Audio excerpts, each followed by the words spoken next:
alone is to be praised, Lord. Your name alone is to be praised. Oh, oh. There is none like you among the gods, O Lord. No are there any works like yours. All the nations you have made shall come and worship before you, and shall glorify your name. For you are great and do marvelous things. You alone, you are God, amen. You alone, you are God, hallelujah. So who is like you to say, oh, who is like him, the Lion and the Lamb, seated on the throne. Mountains bow down, mountains bow down, every ocean's roar to the Lord of hosts. See it again. Who is like him? Who is like him? The Lion and the Lamb, seated on the throne. Mountains bow down, mountains bow down, every ocean's roar to the Lord of hosts. We say praise Adonai, oh praise Adonai, from the rising of the sun till the end of every day. Praise Adonai, all the nations of the earth, all the angels and the saints sing praise. Hey. Oh, there's no one like you, Lord. You are the Lion of Judah, the Lamb of God who was slain the foundation of this world. Oh, you deserve all the praise, Lord. Yeah. We'll sing it again. Who's like him? Oh, who is like him? The Lion and the Lamb, seated on the throne. Mountains bow down, mountains bow down, and every ocean's roar to the Lord of hosts. Praise Adonai, rising from the rising of the sun till the end of every day. Praise Adonai, all the nations of the earth, all the angels, sing again. Praise Adonai, praise Adonai. Oh, we praise you, Lord, from the rising of the sun till the end of every day. Praise Adonai, all the nations of the earth, all the angels and the saints sing praise. Say it again. Who's like him? Amen. Who is like him?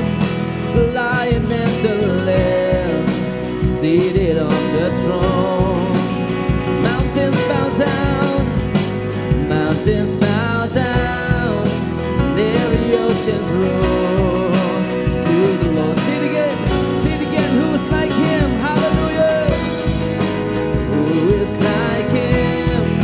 The Lion and the Lamb, seated on the throne. Oh Lord, you sit upon your throne. Hey. Mountains bow down, every ocean's roar to the Lord of hosts. Praise Adonai, yes, from the rising of the sun till the end of every day. Praise Adonai, all the nations of the earth. Oh, sing praise Adonai, praise Adonai, from the rising of the sun to the end of every day. Praise Adonai,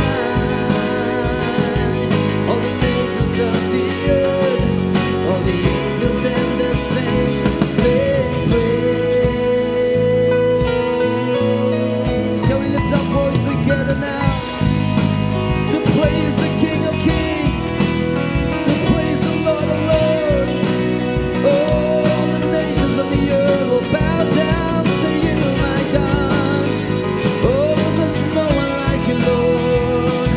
Your name is above every name, that every knee shall bow, every tongue shall confess, on the heavens above, on this earth, underneath this earth.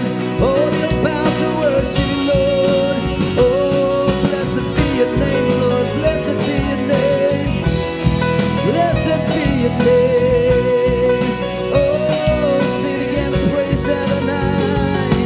Oh, praise Adonai. Oh, yeah. From the rising of the sun to the end of every day.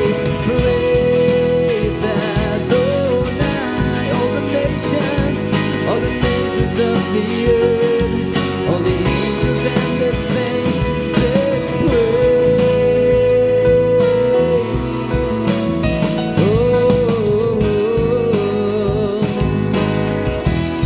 Oh, Shadiadadadabaseke. We crown you with many crowns, Lord God, this morning. We crown you with our praises. You are the King of kings.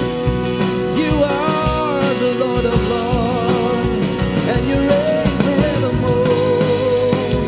All the gods of this world, they are false gods, but you alone, you alone, you are a true and living God. You've conquered the grave, you've defeated dead, and you live and reign forevermore. Oh, we sing praises to you, Lord God. Praises to you, my Lord. You deserve it all. You deserve it all. You deserve it all. Yeah. Oh, yes, Lord God, you deserve all the glory, Lord God. Once again, Lord God, from the rising of the sun to the setting of the same, only your name, Lord God, is to be praised. And we are here, Lord God, as your people, as your children, worshiping you, praising your name, Lord God, lifting up, Lord God, our voices to you, because you alone, you are God. All the gods of this world, they are false gods, but you alone, Lord God, you've proven yourself, because you are the way, the truth, and the life. You alone, Lord God. Oh, we bless your name, Lord God. There is no one like you, Lord. Oh, we'll say you're not a God created by human hands. You are not a God created by human hands. You are not a God dependent on any mortal man. You're not a God in need of anything we can give by your plans. That's just the way it is. Let's say it again. You're not a God created. You're not a God created by human hands. You're not a God dependent on any mortal man. You're not a God in need of anything we can give by your plans. That's just the way it is. You are God alone from before time began. You were on your throne. You are God alone right now in the good times and bad. You are on your throne. You are God. See it again. You are God alone. You are God alone from before time began. You were on your throne. You are God alone right now in the good times and bad. You are on your throne. You are God alone. You're the only God. You're the only God whose power can contend. You're the only God whose name and praise will never end.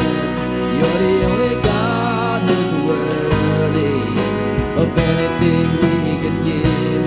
You are God, and that's just the way it is.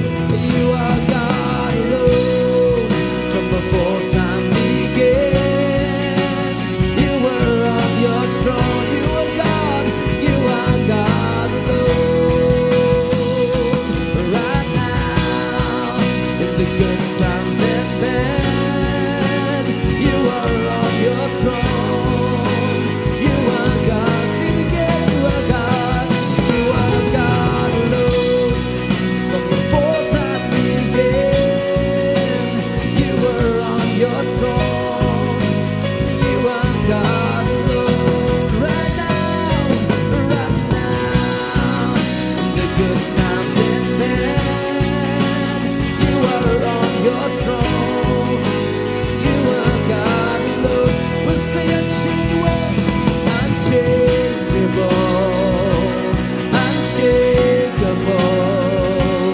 unstoppable.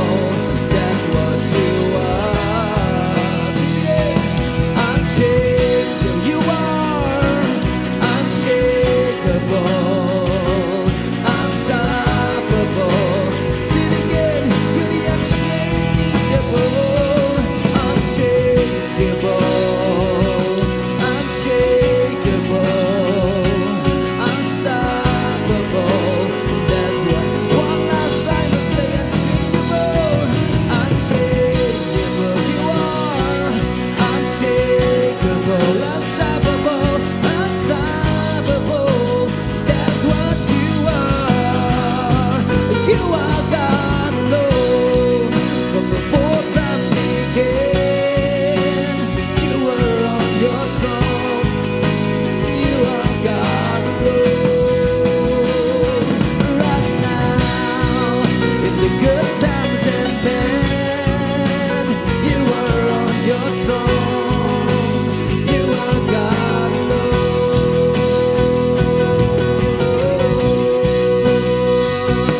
Yes, you are, Lord God. You alone, you are God. All the gods of this world are all dead gods. But you, Lord God, you lived, you died, but you rose again on the third day. Oh, you reign forevermore. Jesus, you deserve all the glory, Lord. You deserve all the honor. You deserve all the praise. So right now, Lord God, as your people, we give you all the praise. We give you all the glory. We give you all the honor. Blessing, honor, glory, and power be unto you, be unto you. Oh God, oh God, oh God.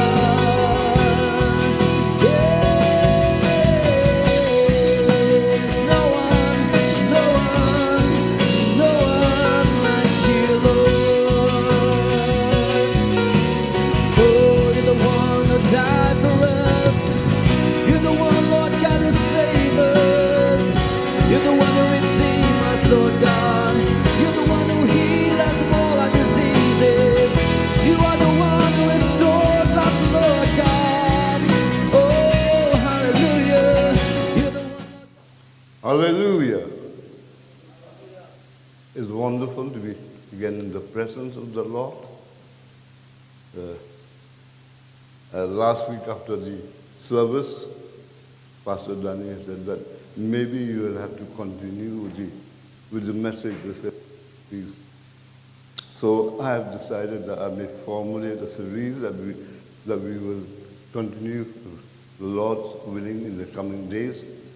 In the coming days, to continue with the topic that I've started, the unfolding of God's plan for man. I've seen new faces, so we welcome you to the service this morning. We are so happy that you are with us. Be with us after the service. We can have tea together. Let us pray. Almighty Father,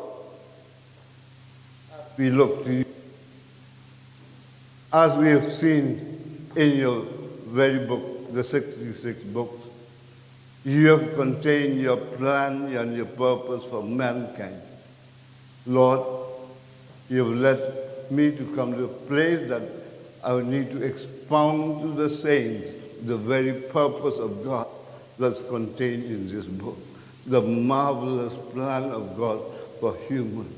We will, as you unfold in the coming days, we will get into the depth of the truth of your word about what is the purpose that you have for man. We will see the ups and downs as humanity unfolds. But Lord, at the end, you close with revelation and says that as we will be resurrected, we will rule and reign with him. We want to thank you, Lord, for this morning. So just a brief to recapitulate what the message that has been shared in this place last Lord's Day. We have seen that how God created, to start with Genesis, that God created everything and that whatever he created was good, and that goodness and the beautiful thing that he made, the land and the seas, the animals. But finally, he said, he made man, he disclosed that he made man in his own image and likeness, and the very purpose that this man who's an exact representation of God himself will rule. He said that you will, Genesis 1:26-27, that you will rule and take dominion of all the things. And God blessed in 28. God blessed them and said to them, be fruitful and increase in number, fill the earth. That's the heart of God, that he wants to fill the earth with men after Adam and Eve from his offspring. That was the purpose of God, that he would raise men to rule and to reign over all the beautiful, of the goodness of God. So I want this to sing in our heart, that we are created in the likeness and the image of God, the very purpose of God, that we shall rule and reign with him. But last Sunday we have ended that how this man that was created because of his disobedience, because he wants to take control of himself, the knowledge of good and evil, man sinned.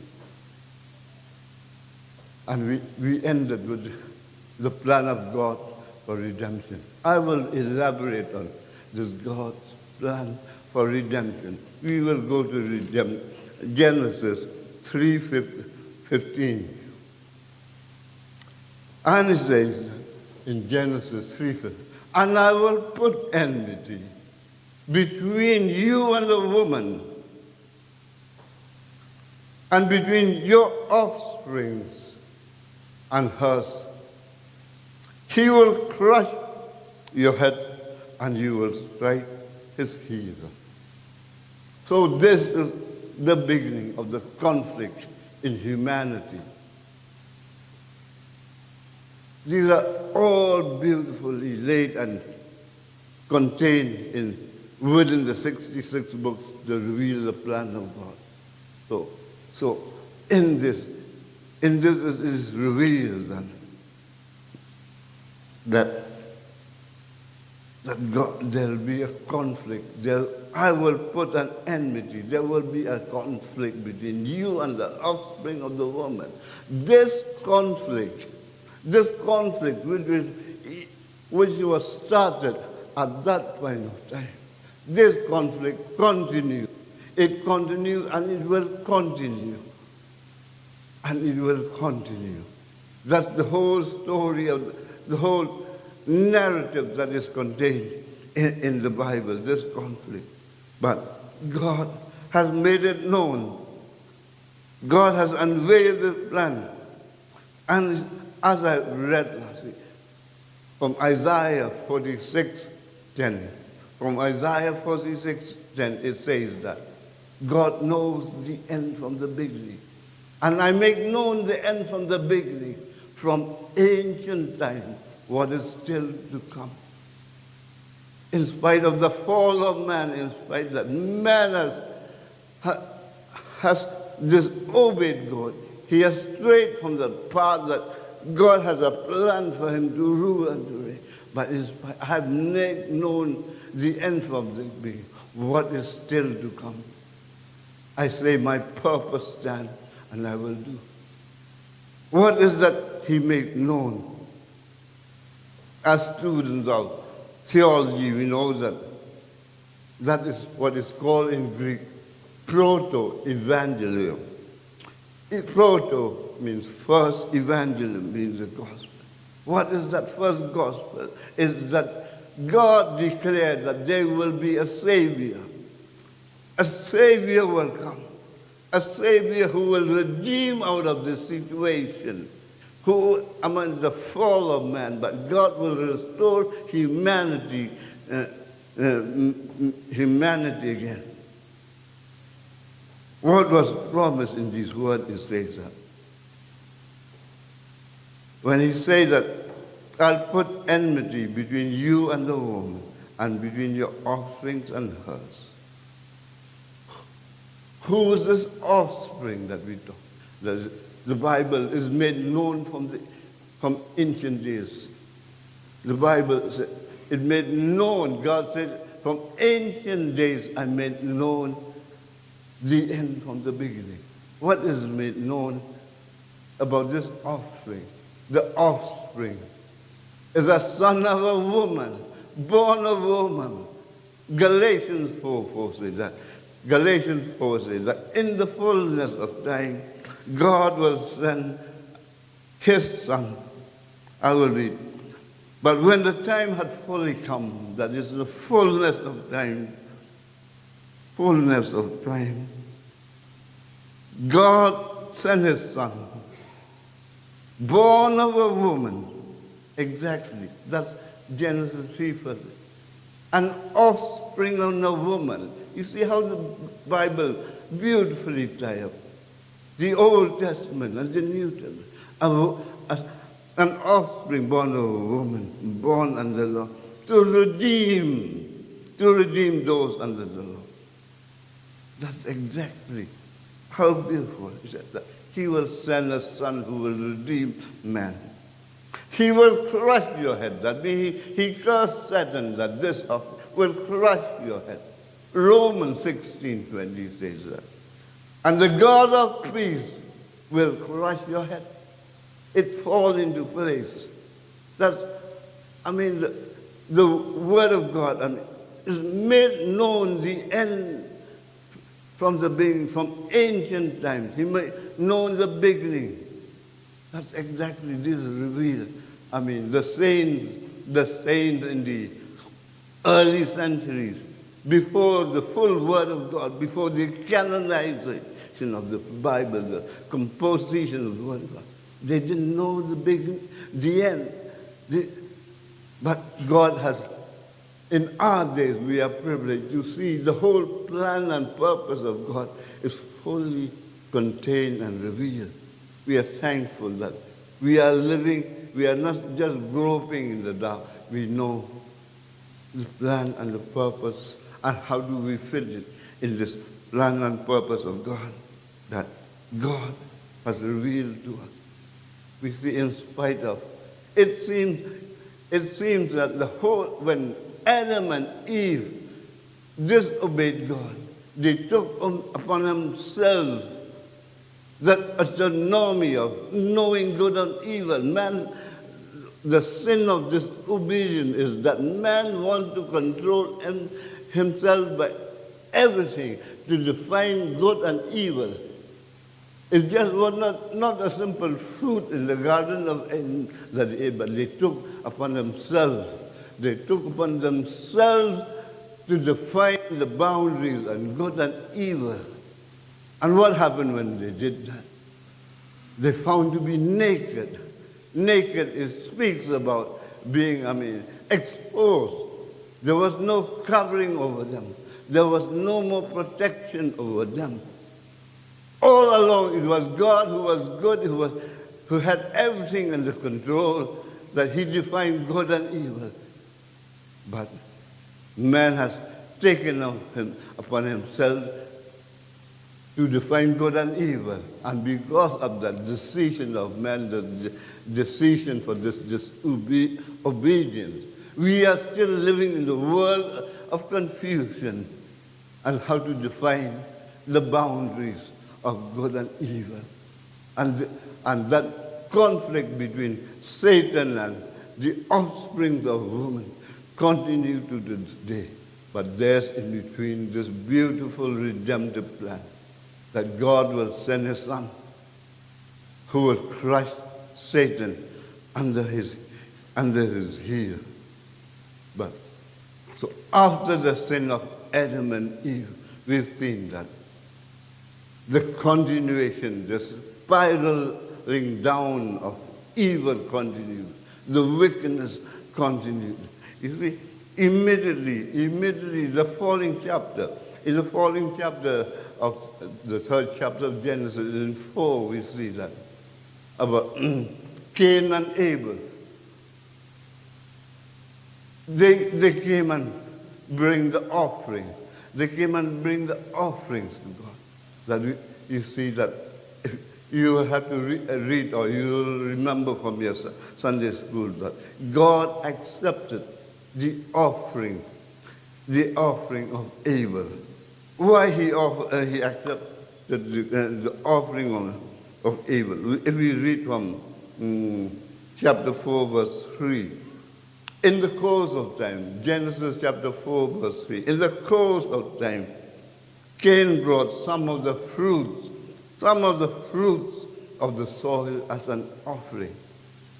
But, verse 4, but Abel brought fat portions from the firstborn of his flock. The Lord looked with favor on Abel and his offering. Abel gave the best out of the flock. He gave the fat of the offering. The fat is a price and a luxury, a special portion that he brought to the Lord. There's a speciality of a fat offering. If we read from Leviticus 3, 16, 17, it says that all the fat belongs to the Lord. It is a lasting ordinance that you will offer. The priest shall burn them on the altar as a food offering. This is a lasting ordinance for the generation whenever you live. You must not eat of the fat. You cannot eat of the fat, but fat is to be offered. The ordinance, the fat is to be offered to the Lord. And burn, 17:6 Leviticus said, burn the fat as an aroma pleasing to God. So Abel did the right thing. He honored God. He honored God by bringing an offering to him. Whereas Abel, he just gave apart from the fruit, from what was grown from the soil. But when God accepted the offering of Abel, Cain was jealous, and we know that. But if we read from again 4:6, then the Lord said to Cain, "Why are you angry?" Anger, jealousy started. The sin that started at the garden has started to surface in the form of jealousy, in the form of anger. Why are you angry? Why is your face downcast? That means evil has started. A downcast of the face speaks about the wickedness, the evil thing from the heart that has started to surface. But God said that if you do what is right, will you not be accepted? But if you do not do what is right, sin is crouching at your door. See, we see the Bible beautifully reveals that sin has started coming. But the act of Cain, sin is crouching. Sin has started facing at your door. It desires to have you. The Lord says that sin will try to creep in and it will try to control it. But the Lord says, but you must master it. You must master sin. But now Cain said to his brother, let us go to the field. He devised a plan.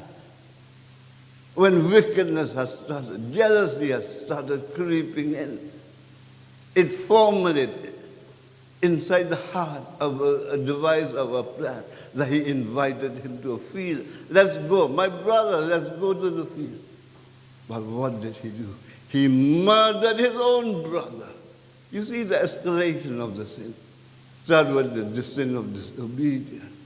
Then jealousy, anger started. Wickedness started. And the Bible clearly says that. He murdered his own brother. It's such a grievous sin. So that started. Oh, you see the plan of God, we see that. He has made known that he will redeem, but he set the stage to make clear about the sinfulness of man. He elaborated of sin, but in spite of the sin of Cain that he murdered, but Cain murdered Abel. Abel is the one whom God has accepted him and accepted him. His sacrifice was accepted. So it looks like that will be the end. The descendant of Adam, the faithful, the trusted, the accepted son of Cain, Abel is gone. So that will be the end. But no.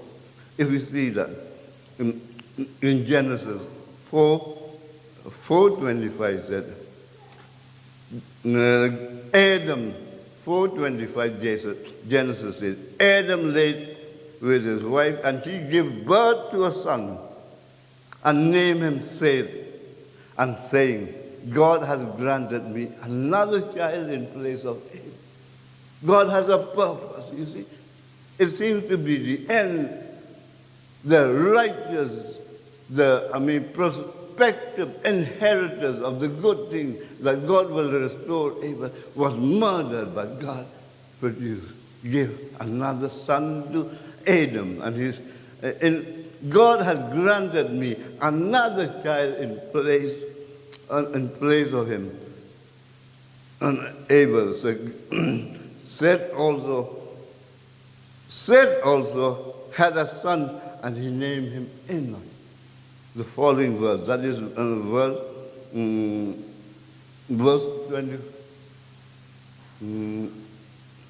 Then verse 26 says, Seth also had a son, and he called his name Enoch. Enoch. His name is Enoch, which is a promise of a deliverer.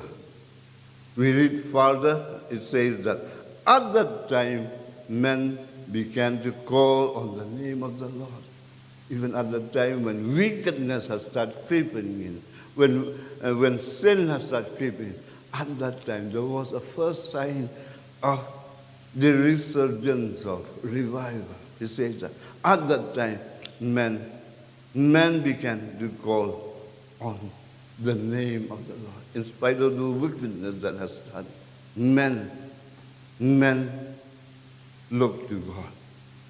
We go down to chapter 5. That we will see that the plan and purpose of God. This is written about Adam's life. Genesis 5:1 says that when God created man, he made him to be the likeness of God. You see, the Bible has been, divinely ordered, arranged inside. You see that, you see verse 5, it repeated that God's intention in the beginning, that we will make man in his likeness and his image. It repeats to remind us, the reader, that God's purpose has not been lost. He said that when God created man, he made him in the in him the likeness of God. It goes on. This speaks about the chapter 5, the whole genealogy.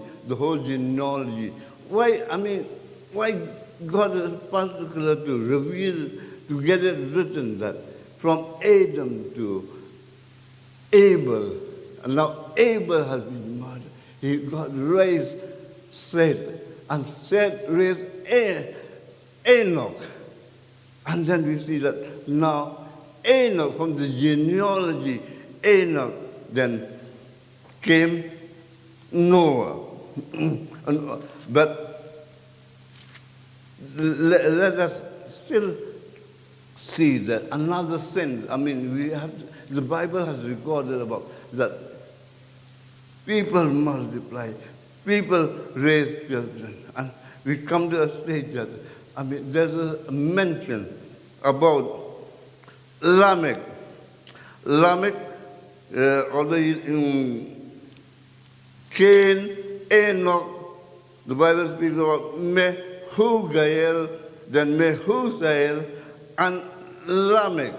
This is the whole genealogy. If we read chapter 4,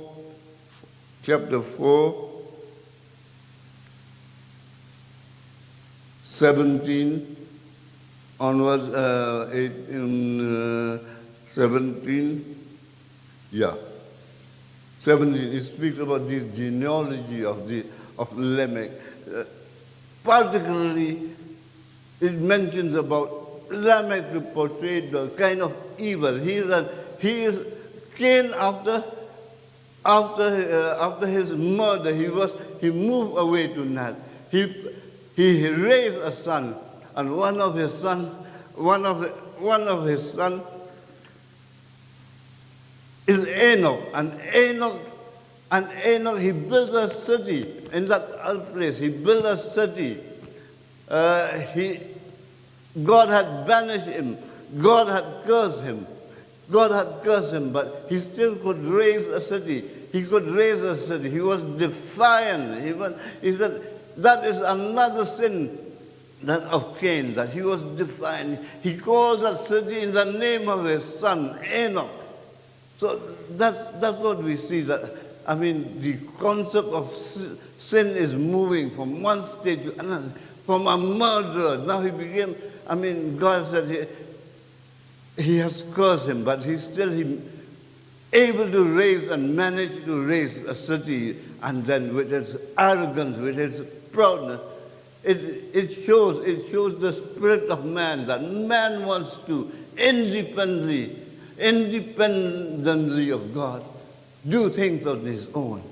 So it looks very simple, but it portrays the spirit of wickedness, unrighteousness of man. And one of the descendants of Cain is Lamech. He is also another wicked man. He started polygamy. I was wondering why God had to mention this, but he said polygamy is evil, but it has started with one of the descendants of Cain, Lamech. He said that he married, he had two women. That is just starting point of polygamy. And this man, Lamech, he murdered, and another brother. There's no detail about how that murder, but he proclaimed himself. He seems to be proud. The Bible only says that he called his two wives. Lamech called his two wives. He said, I have killed a man for wounding me. I have killed a man. In spite of the sin of murder, he seems to be proud. He said if Cain was this vengeance of case was 7 times. But for me, the vengeance will be 77 times. He seems to be proud of the sins of murder. You see, that's why the Bible clearly, it seems, when I used to read before, I skipped the page, didn't make sense of these things. But when God revealed, I realized that God mentioned these things to indicate, to show clearly how wickedness, how sins have entered, how sin has grown, that ultimately humankind will be destroyed, but that needs a Redeemer that was promised in the fourth evangelium of Genesis 3:15. But as I have just briefly mentioned again that again, God raised another son, in spite of the wickedness that happened. God's plan has not been foiled, but he raised another son, to replace Abel. That son is Seth, and his son is Enoch. And Enoch is the starting point of the genealogy which we arrive up to Noah. So things were going on. Going on from the days now that Seth has brought his son, then his descendant. Then we come to now. There is another state of evilness. Sin was growing, evilness was growing. We come to Genesis chapter 6. From the first verse when we read, it says that when man began to increase the number of the earth and daughters were born, the sons of God saw that the men were beautiful and they married anyone that they chose. They married anyone of Jesus. That was, evil. They married anyone, so there was looseness, sexual immorality. They increased in number, but you see, from the sin of murder, from the sin of arrogance, the sin of defiance, now we see the Bible clearly mentions that there is immorality. In verse 4, the Nephilim were on earth in those days, when the sons of God went to the daughters of men and had children with them. You see, there was some demonic. If you go to the scholars, it says that at that point of time there were some demonic activities. The demon mingle with men, and they have a free sexual immorality. How polluted, how wicked the daughter of human had children by them.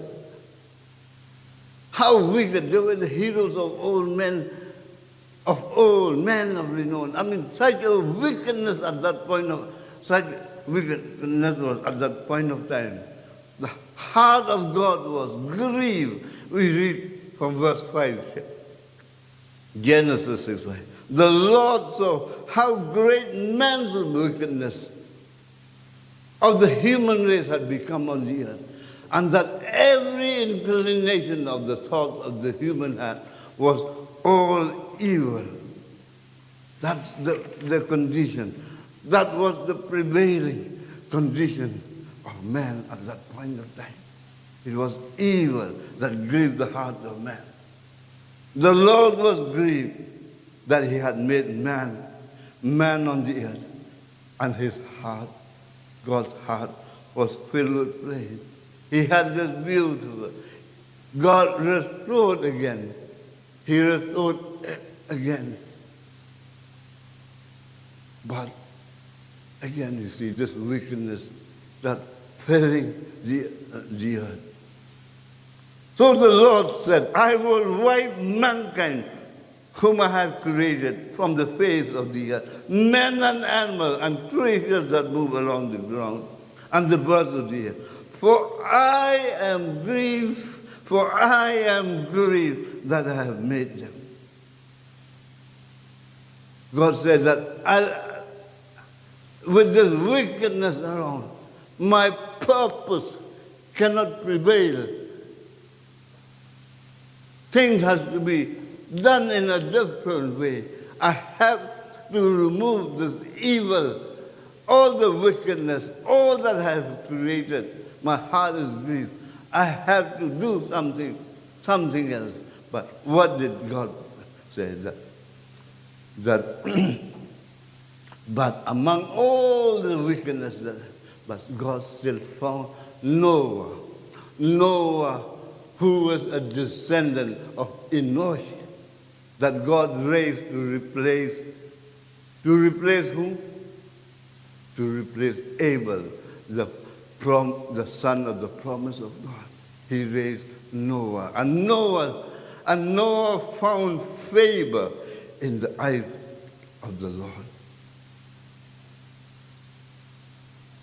So God is going to work with Noah. You see, God was, he was so disgusted, I would say, with everything that he created. He said that in verse 11 says that, now the earth was corrupt in God's sight and was full of violence. Now the earth was corrupt in God's sight and was full of violence. You can imagine the kind of evilness that has happened, the kind of sin that has crept in. God saw how corrupt the earth had become. For all the people on the earth had corrupted their ways. So God said to Noah, he picked up this man whom he had found, a righteous man. The three qualities of Noah. He was a righteous man, the Bible says, verse 9. This is the account of Noah. He was a righteous man. He was a blameless man among the people. And he walked with God.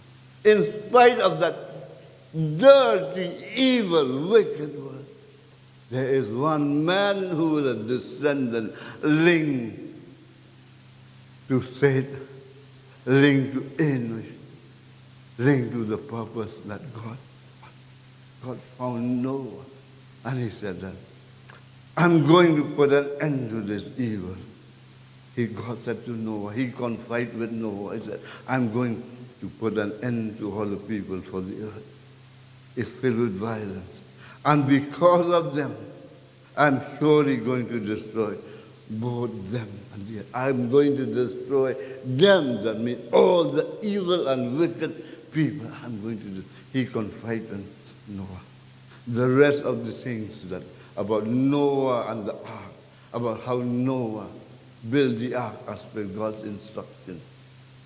And was the God, caused a big flood to happen, to wipe out everything that he has made. Everything he made in the beginning, which was good, the beautiful surrounding, the beautiful creation, everything God has to wipe out because of the sin that has crept. The thing that once was pleasing to God, in Genesis 1, he repeated 6, 7 times then, it was pleasing to him when he created. You can imagine how it saddened the heart of God that when he had to confide to Noah, I have to destroy. If in the heart of God, he knew the end from the beginning. Ultimately, one day, this very man that I created, I will restore him. But it has, in between now, these are the plans and the purpose. Sin will come, but I will destroy. I will revoke. That's all. That's why Noah, a righteous man, emerged, who will continue the plan and the purpose of God. After he wiped out everything, after he wiped out all the wicked, wicked things.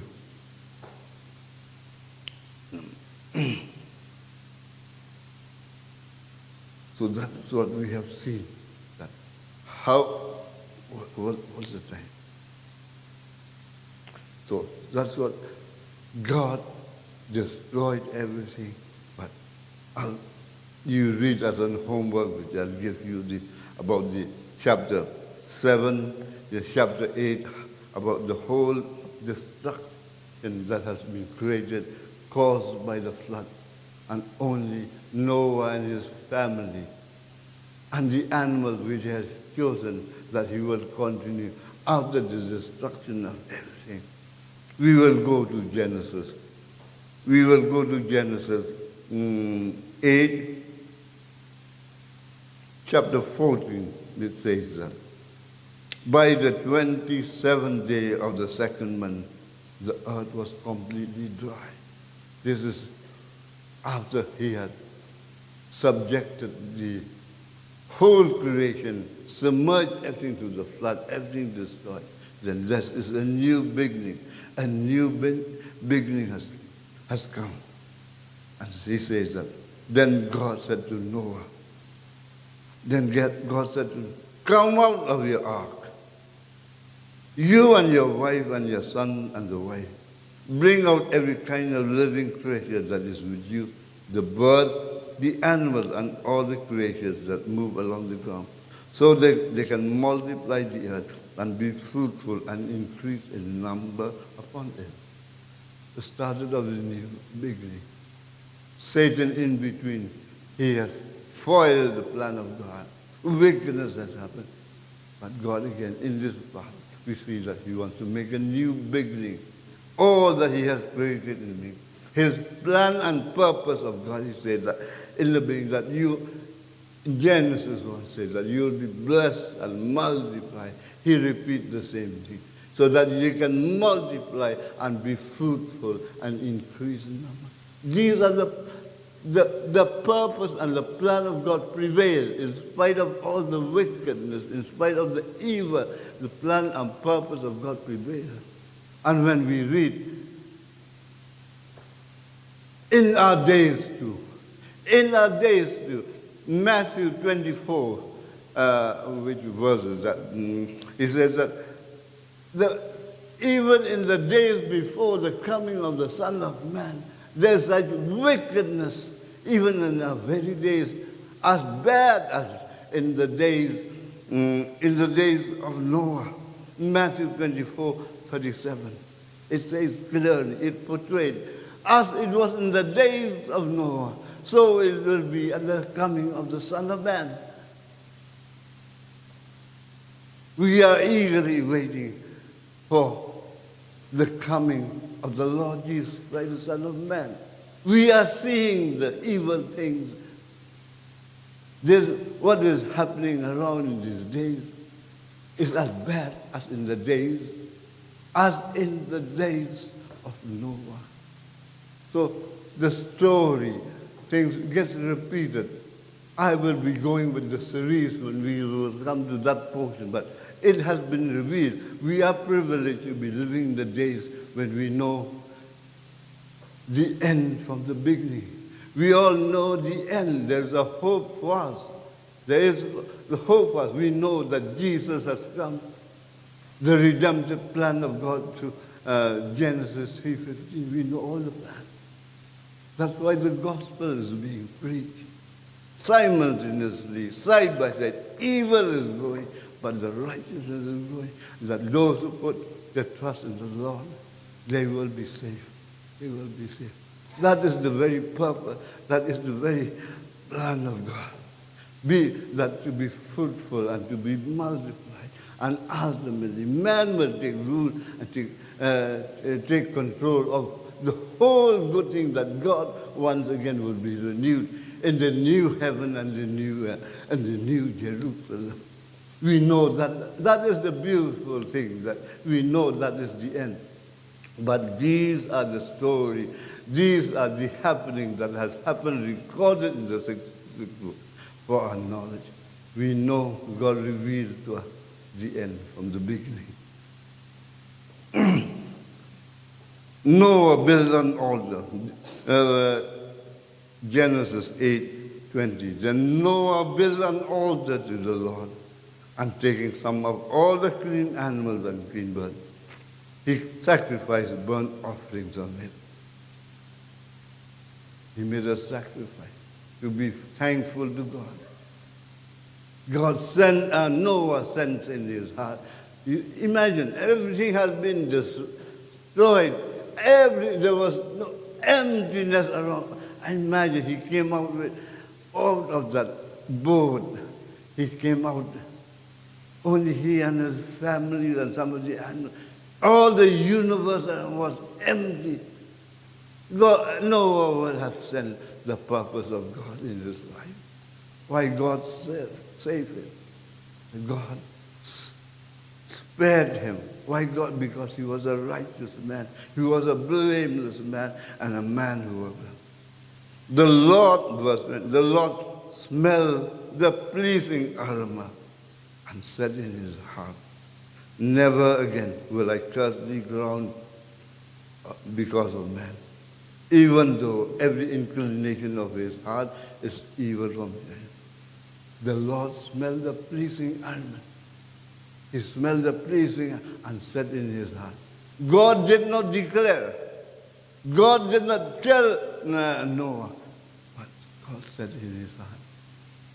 God also, after he was grieved of what happened, he said, no, it's too painful, the beautiful thing that I have created to destroy. It pained him.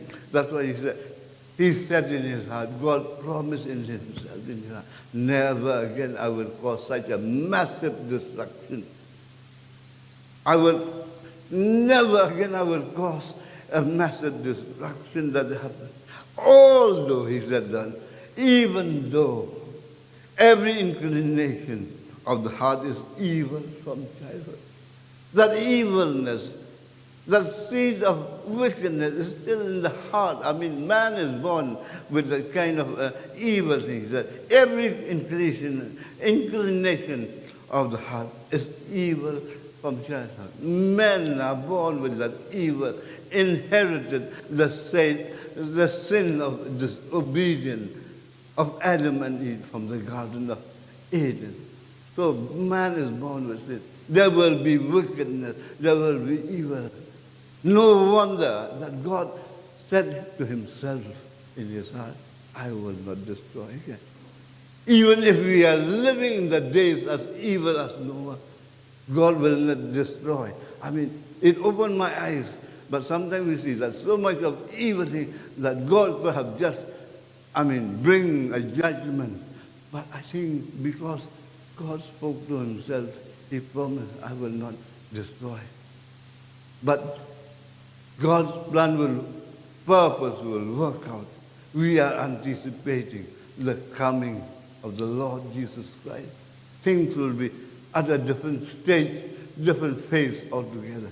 But perhaps I'm just saying, I have not gone through, God has not revealed much to me. At what point of time that kind of destruction will happen again, or how it will happen, I do not know. But all that we know is that if we live a life like Noah, what is that life? A righteous life, a blameless life, and he walked with God. These are the three clear indications. These are the three clear models of what a kind of life that we need. Now, God wants to make a new beginning. He sets the seasons again. He set the winter, the summer, the day and the night. He said,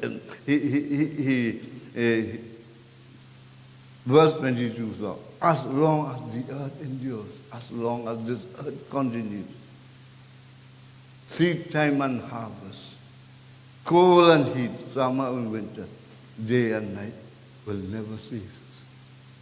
So we continue from that day that God promised to himself.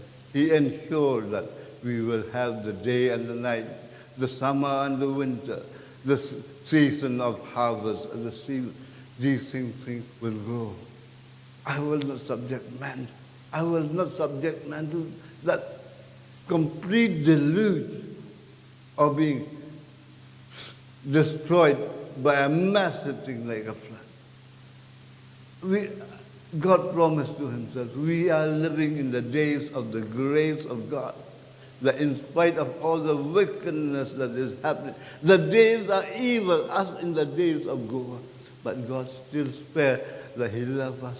He wants man to come to the knowledge of the saving grace of his Son, Jesus Christ. I believe that because of the grace of God we have, although we say that some of the summers are so hot, some of the winter are so cold, but it's because of the grace of God that he didn't destroy it. He has allowed, he has permitted us to live. And God says that. Then we go to chapter 9, verse 1, and says that. Then God blessed Noah and his son, saying to them, be fruitful and increase in number and fill the earth. So he repeats, God repeat, when he said to Adam and Eve, but that you will fill the earth. Now he found in Noah again his redemptive purpose. He said that you fill the earth. God was so concerned that he will fill the earth with the people, righteous people, with the people who will walk blamelessly, with the people who walk with God. God wants to ensure that he repeats, even in verse 7 of chapter 9. Chapter 9, verse 7. As for you, he repeats again. He blessed Noah, he repeats and said, as for you, be fruitful and increase in number.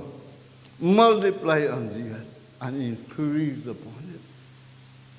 That's the purpose, that is the plan of God. He said that my people, I will raise again and again a group of people who will increase and be multiplied. But you see, till we reach the end, these things, the cycles of evil and wickedness will happen, will keep on happening. And I will continue with this series. And you see, down the line we will read about again that after everything has been destroyed from the descendants of Noah,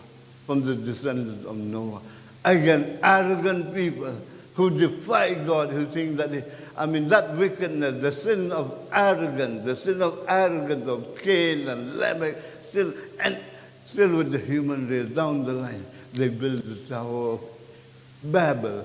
And when they build the Tower, again God has to disperse the people. God said that, go and fill the earth and disperse. But in the time when they made the Tower of Babel, the people were trying to come to one place. When God said that, fill the earth, but they were trying to build a name from themselves. They were trying to build a tower from themselves. They defy God, but God has to destroy that. That will be, if we are here maybe next Sunday or 2 Sundays after that, the next unveiling of the purpose of God when God chose Abraham to continue his work. So that's the end of my message or the teaching today. I thank God that we can continue in this series. To see the seriousness of sin, the seriousness of wickedness, the seriousness of the disobedience.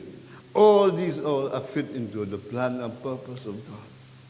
But God has promised, he has said that redemptive plan that through his Son, born of a woman, the seed of the offspring, who will crush his head, that the God of peace crush the head of Satan.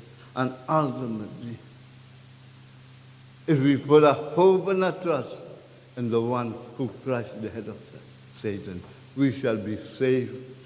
And if the Lord tarries, if we happen to live, we will be caught when the Lord comes again.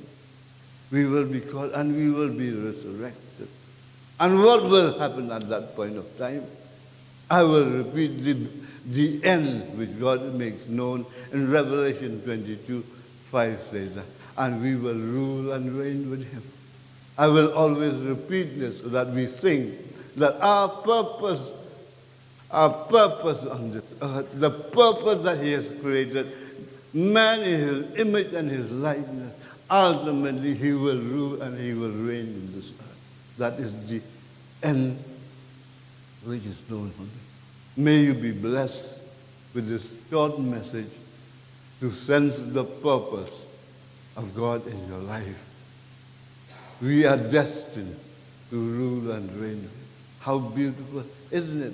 We may look at ourselves as simple human beings, but our destiny is in God.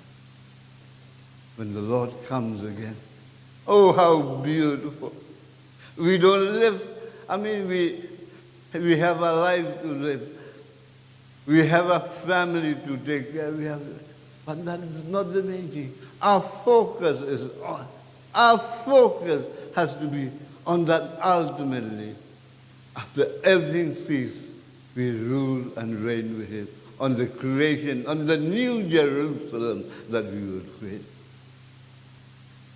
I do not know if there's any destruction, but it's not very clear. Maybe I have not revealed or I have not read enough of the Bible. But all I know is a new heaven and the earth will happen. Saints, may you be blessed in the coming week as you go through the Word of God, as you meditate on the plan and purpose of God in your life. Shall we close? Amen. Let us all stand and close. Oh, Father, marvelous are your words indeed. You made known the end from the beginning. You made us aware of what is happening. All what the evilness, the wickedness, the sin that has been recorded is only for our knowledge. It's for our knowledge that we live a life circumspectly.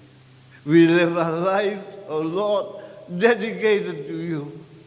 When you mention about the evil in the days of Noah, Lord, it makes us aware that like Noah, we will be separated from all the wickedness around us. Lord, because we know that ultimately, at the end, your plan and your purpose for us, that we will reign and rule with you. Reign and rule over all the beautiful creation in the new heaven and the earth. We thank you, Lord, that we are in the plan and your purpose, O Lord. Give us the grace to carry on this life with a focus that we shall rule and reign with you. Amen and amen. May the love of God, the grace of our Lord Jesus Christ, and the fellowship of the Holy Spirit rest and abide with each one of you, now and forevermore. Amen and amen.